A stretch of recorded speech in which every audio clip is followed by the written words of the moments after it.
পুরনো মোড়ল এবং মোড়লগিন্নি রাজপ্রাসাদে যাওয়ার জন্য তৈরি হচ্ছে। তাদের বাড়ির সামনে দুটি গরুর গাড়ি দাঁড়িয়ে আছে। ওগো, কাটি গাওয়া ঘি আর মধুগুলো ভালো করে বেঁধেছ তো? আর আমাদের গ্রামের চাষিদের হাতের বোনা নতুন সুতোর শাড়িগুলো, জেসমিনা চারু মায়ের জন্য আমি এই শাড়িগুলো পছন্দ করে রেখেছিলাম। আমি সব খুব ভালো করে গরুর গাড়িতে তুলে দিয়েছি গিন্নি। গ্রামের মানুষেরাও কত। মধুপুর রাজ্যের রাজপ্রাসাদের ছাদ। রাতের আকাশ তারায় তারায় ভরা। পরিষ্কার আকাশে একটা বড় চাঁদ জ্বলজ্বল করছে। চারুলতা এবং রাজপুত্র। সেই জঞ্জাল কে পরিষ্কার করেছিল? এই জঞ্জাল তো আমি পরিষ্কার করেছিলাম মোড়ল মশাই। আমার উঠোনে পড়লে আমাকে তো করতে হবে। খুব সুন্দর নাম ভেবেছো জয়া। সত্যি বলতে কি, আমাদের এখন আর কোনো রাজ্যের চিন্তা নেই, কোনো চক্রান্তের ভয় নেই। এখন শুধু ছোট ছোট এই খুশির বিষয়গুলো নিয়ে আমাদের মধুপুর রাজ্যের রাজপ্রাসাদ। সকালবেলা গতকালের সাতভক্ষণের উৎসবের রেশ এখনো পুরো রাজপ্রাসাদময় রয়ে গেছে। চারদিকে একটা মিষ্টি আলস্বর শান্তির পরিবেশ। রাজপ্রাসাদের বিশাল বাগানের সকালে মিষ্টি রোদ এসে পড়েছে। চারুলতা এবং রাজপুত্র অরুণ বাগানের একটি পাথরের বেঞ্চে পাশাপাশি বসে আছে। রাজপুত্র অরুণ, কালকের দিনটা আমার জীবনের সব থেকে সুন্দর দিনগুলোর মধ্যে একটা হয়ে থাকবে। এতগুলো মানুষ, এত আনন্দ, এত হাসি, সব মিলিয়ে আমার মনে হচ্ছিল যেন স্বর্গ নেমে এসেছে আমাদের মধুপুরে। আপনার কি কোনো ক্লান্তি লাগছে? একদম না চারু, যে উৎসবে এত মানুষের ভালোবাসা থাকে সেখানে ক্লান্তি আসার কোনো সুযোগই নেই। কাল ভ্যাবলা আর ক্যাবলার বাঁশির সুর আর মিষ্টি পুরো আসর জমিয়ে দিয়েছিল। যোগু বাবা আর জয়ামাও কত খুশি। কিন্তু চারু, এই উৎসব আর আনন্দের মাঝে আমার মাথায় একটা নতুন চিন্তার উদয় হয়েছে। নতুন চিন্তা? রাজ্যে তো এখন আর কোনো বিপদ নেই, ভৈরব মহাজনও পালিয়েছে। আবার কি চিন্তা ঢুকে পড়লো আপনার মাথায়? এটা কোনো বিপদের চিন্তা নয় চারু, এটা একটা স্বপ্নের কথা। আমরা হেমমধু রাজ্যের তাঁত বিদ্যালয় করেছি। সাধারণ মানুষ সেখানে হাতের কাজ শিখেছে, বাণিজ্য করছে। কিন্তু শুধু হাতের কাজ দিয়ে তো একটা রাজ্যের ভবিষ্যৎ সম্পূর্ণ সুরক্ষিত হয় না। আমাদের সাধারণ মানুষের অক্ষর জ্ঞান দরকার, হিসাব বোঝার ক্ষমতা দরকার। ভৈরবের মতো মানুষেরা সাধারণ মানুষের এই অজ্ঞতার সুযোগ নিয়েই তো তাদের ঠকাতে চায়। আপনি একদম আমার মনের কথা বলেছেন রাজপুত্র। আমি অনেক দিন ধরে ভাবছিলাম আমাদের তাঁতিরা খুব সুন্দর কাপড় বোনে ঠিকই, কিন্তু যখন বিদেশি বণিকেরা এসে বড় বড় হিসাবের কথা বলে তখন তারা ভয় পেয়ে যায়। আমরা যদি আমাদের দুই রাজ্যের সাধারণ মানুষদের জন্য একটা বিদ্যাপীঠ তৈরি করি, সেখানে শুধু কাপড় বোনা হয়, তখন আর অক্ষর আর হিসাবও শেখানো হয়, তাহলে কেমন হয়? খুব চমৎকার হয় চারু। আমি ঠিক এটাই ভাবছিলাম। এই বিদ্যাপাঠে ছোট থেকে বড় সবাই আসতে পারবে। কৃষকেরা জমির হিসাব বুঝবে, তাঁতিরা কাপড়ের হিসাব বুঝবে। কেউ আর তাদের সহজে ঠকাতে পারবে না। আমি আজই পিতা মহারাজার মধুরাজার সাথে এই বিষয়ে কথা বলবো। আপনি সত্যি একজন অসাধারণ রাজার রাজপুত্র। আপনার এই চিন্তাধারা আমাদের দুই রাজ্যকে এক নতুন উচ্চতায় নিয়ে যাবে। আমি নিজেই বিদ্যাপীঠের সব নিয়মকানুনগুলো গুছিয়ে দেব। আমার সন্তান যখন বড় হবে, সে দেখবে রাজ্যের প্রতিটা মানুষ নিজের পায়ে মাথা উঁচু করে দাঁড়িয়ে আছে। যোগমোড়ল, জয়া, মহারাজ মধুরাজ এবং রানী লতা একসাথে গল্প করছে। লতা দিদি, কালকের আয়োজন যা করেছেন না, তা এক কথায় অপূর্ব। আমার তো চোখ ফেরানোর উপায়ই ছিল না। চারু আর জেসমিনকে একসাথে দেখে মনে হচ্ছিল দুই রাজকন্যা বসে আছে। সব তোমাদের আশীর্বাদ জয়া। তোমরা এসেছো বলেই তো উৎসবটা এত সুন্দর হলো। কিন্তু জয়া, তুমি ওই কাঠের বাক্স থেকে এত সুন্দর সুন্দর মোজা আর সোয়েটার বের করলে, ওগুলো কি তুমি নিজে হাতে বুনেছো? আর কে বুনবে দিদি, আমি তো সেই কবে থেকে বুনতে শুরু করেছি। চারুর বাচ্চার জন্য লাল রঙের আর জেসমিনের বাচ্চার জন্য নীল রঙের। আমি কি আর দিদিমা হয়ে চুপ করে বসে থাকতে পারি? ওর তো শুধু বোনা নয়, কাল রাত থেকে নতুন একটা কাজ শুরু হয়েছে। ও এখন বসে বসে বাচ্চাদের নাম ঠিক করছে গো। সে তো খুব ভালো কথা। জয়া দিদি, আপনি কি নাম ভাবলেন আমাদের নতুন অতিথির জন্য? আমি তো অনেকগুলো নামও ভেবে রেখেছি। সারুর যদি ছেলে হয় তবে নাম রাখবো সূর্য, আর মেয়ে হলে নাম রাখবো আলো। ওরা আমাদের জীবনে সব অন্ধকার দূর করে দিয়েছে, তাই এমন নামই তো মানায়। আর জেসমিনের বেলায়ও আমি নাম ভেবে রেখেছি। খুব সুন্দর নাম ভেবেছো জয়া। সত্যি বলতে কি, আমাদের এখন আর কোনো রাজ্যের চিন্তা নেই, কোনো চক্রান্তের ভয় নেই। এখন শুধু ছোট ছোট এই খুশির বিষয়গুলো নিয়ে আমাদের সময় কেটে যাবে। একদম ঠিক। অরুণ আজ সকালে আমাকে বলল সে আর চারু মিলে রাজ্যে একটা বিদ্যাপাঠ বানানোর কথা ভাবছে, যেখানে রাজ্যের সব মানুষকে অক্ষর জ্ঞান দেওয়া হবে। ছেলেটার চিন্তা ভাবনা এত উন্নত যে আমি তো অবাক হয়ে যাই। আমরা সবাই মিলে ওদের এই কাজে সাহায্য করব। মধুপুর রাজ্যের সুরেশপুর গ্রাম। সকালবেলা পরিবেশটা একটু সরগরম। সেনাপতি রাজেশ গ্রামের রাস্তা পরিদর্শনে এসেছে। তিনি দূর থেকে দাঁড়িয়ে সবকিছু দেখছে। থামো তোমরা দুজন, এটা কোনো মারামারি করার জায়গা নয় গো। মোড়ল মশাই, আপনি এর একটা বিচার করুন। এইটা আমার জমির সীমানার ভেতরে থাকা আম গাছের সব আম কাল রাতে পেরে নিয়ে গেছে। ওই গাছ আমার দাদুর আমলের গো। এই একদম মিথ্যে কথা, একদম মিথ্যে কথা মোড়ল মশাই। গাছও সীমানার হতে পারে, কিন্তু গাছের সবচেয়ে বড় ডালটা তো আমার বাড়ির চালের উপরে ঝুঁকে আছে। সেই ডালের আম তো আমারই পাওনা, আমি কোনো চুরি করিনি। থামো তোমরা দুজন, এটা কোনো মারামারি করার জায়গা নয়। রবি, তুমি বলছো গাছ তোমার, আর কেষ্ট তুমি বলছো ডাল তোমার চালের উপর।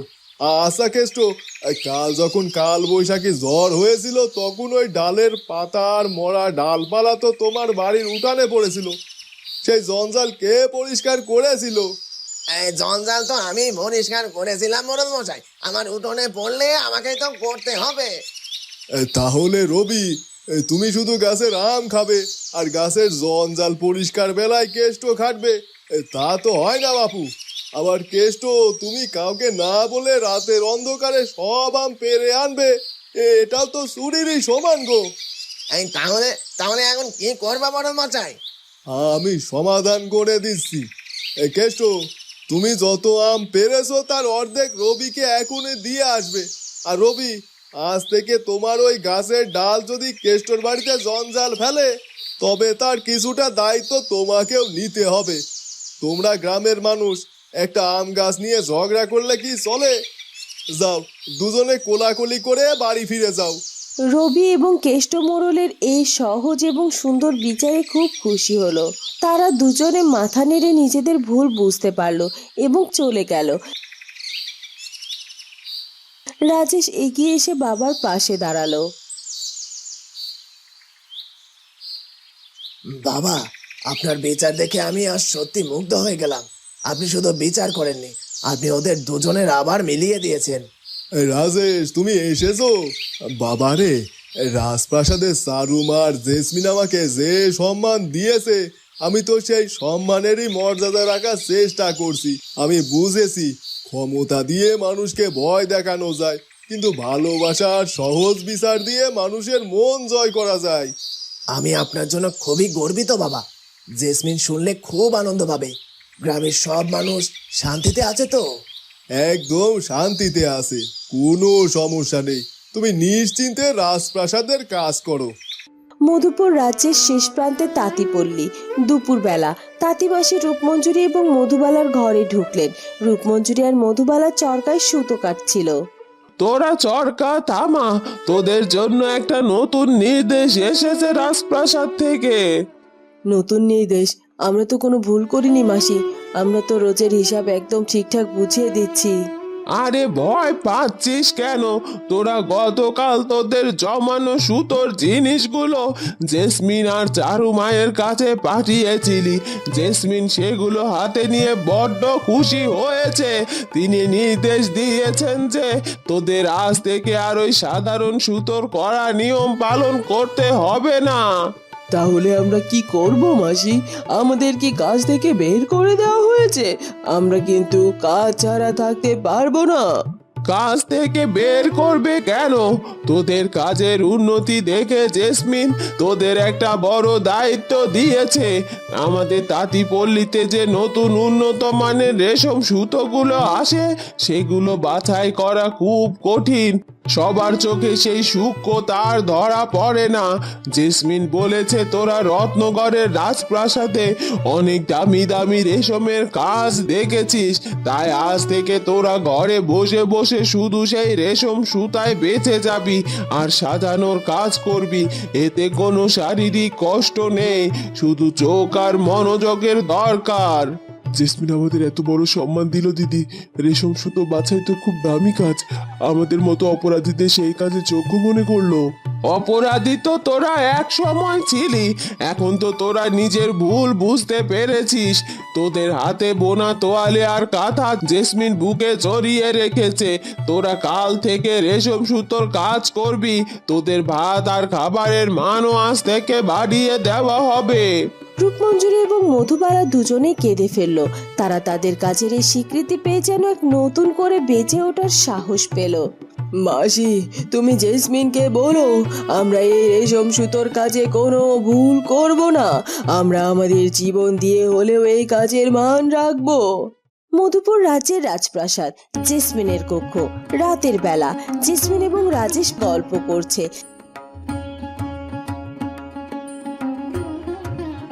জেসমিন, আজ আমি সুরেশপুর গ্রামে গিয়েছিলাম। বাবা যেভাবে একটা জমির বিবাদ খুব শান্তিতে মিটিয়ে দিলেন তা দেখে আমার চোখ জুড়িয়ে গেল। বাবা সত্যি এখন একজন আদর্শ মোড়ল হয়ে উঠেছেন।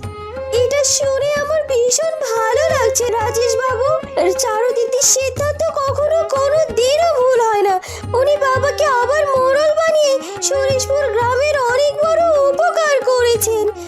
আর তুমিও তো আজ তাঁতিপল্লীতে একটা বড় নির্দেশ দিয়ে পাঠিয়েছো। শুনলাম তুমি রূপমঞ্জুরি আর তোমার মাকে রেশম সুতো বাছাই করার কাজ দিয়েছো। হ্যাঁ রাজেশ বাবু, কাল যখন ওদের বোনাই কাঁথাটা আমি হাতে নিলাম তখন আমি বুঝতে পারলাম ওদের চোখের দৃষ্টি আর হাতের কাজ কতটা নিখুঁত। ওরা রত্নগড়ের মহারানী ছিল।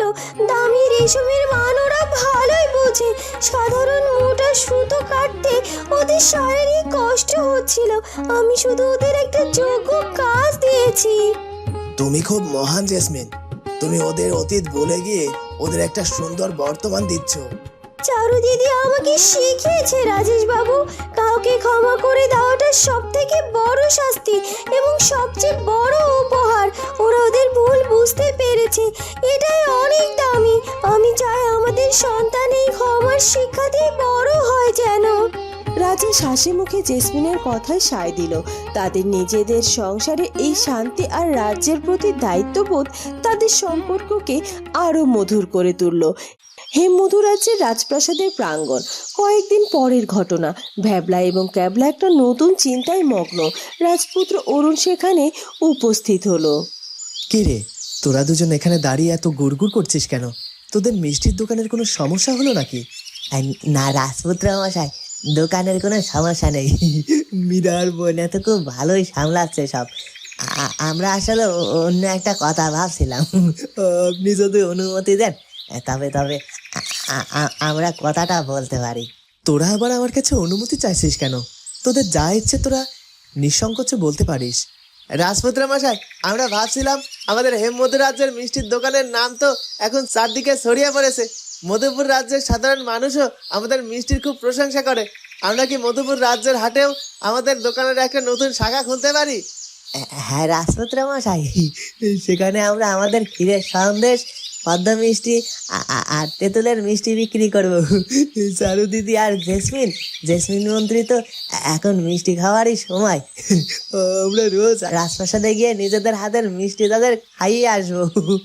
তোদের বুদ্ধি তো খুব প্রখর হয়ে উঠেছে দেখছি। শুধু হেমমধু রাজ্যে নয়, তোরা এখন মধুপুরে ব্যবসা বাড়াতে চাইছিস। এটা তো খুবই ভালো কথা। আমি আজই মধুরাজা বাবার কাছে তোদের জন্য একটা বিশেষ অনুমতিপত্র পাঠিয়ে দিচ্ছি। তোরা মধুপুরে হাটের একদম মাঝখানে তোদের মিষ্টির দোকান তৈরি করবি। ধন্যবাদ রাজপুত্র মশাই, আমরা কাল থেকে ওখানে একটা চালাঘর বানানোর কাজ শুরু করে দেব। আর আমি তো মধুপুরে হাটে বসে আমার শালপাতার বাঁশি বাজিয়ে কাস্টমার ডাকবো। তোদের যা খুশি তোরা কর। তোদের এই সহজ সরল আনন্দটাই আমাদের এই দুই রাজ্যের সব থেকে বড় সম্পদ। মধুপুর রাজ্যের রাজপ্রাসাদের ছাদ। রাতের আকাশ তারায় তারায় ভরা। পরিষ্কার আকাশে একটা বড় চাঁদ জ্বলজ্বল করছে। চারুলতা এবং রাজপুত্র অরুণ পাশাপাশি দাঁড়িয়ে আছে। রাজপুত্র অরুণ, আপনি কাল সকালে আবার হেমমধু রাজ্যে ফিরে যাচ্ছেন। এই কটা দিন কিভাবে কেটে গেল তা বুঝতেই পারলাম না। বিদ্যাপীঠ তৈরি করার কাজ তো কাল থেকেই শুরু করতে হবে। আমি পিতা মহারাজের সাথে কথা বলে জায়গা নির্বাচন করে ফেলেছি। আপনি এত তাড়াতাড়ি সব ব্যবস্থা করে ফেলেছেন? আমি তো আপনার এই কাজের গতির সাথেও পেরেই উঠছি না। তুমি এখানে শান্তিতে বসে বিশ্রাম নেবে চারু। রাজ্যের বাকি সব চিন্তা এখন আমার। আমি বিদ্যাপীঠের কাজ শুরু করব। আর তুমি আমাকে চিঠিতে জানাবে সেখানে আর কি কি নিয়োগ করলে ভালো হয়।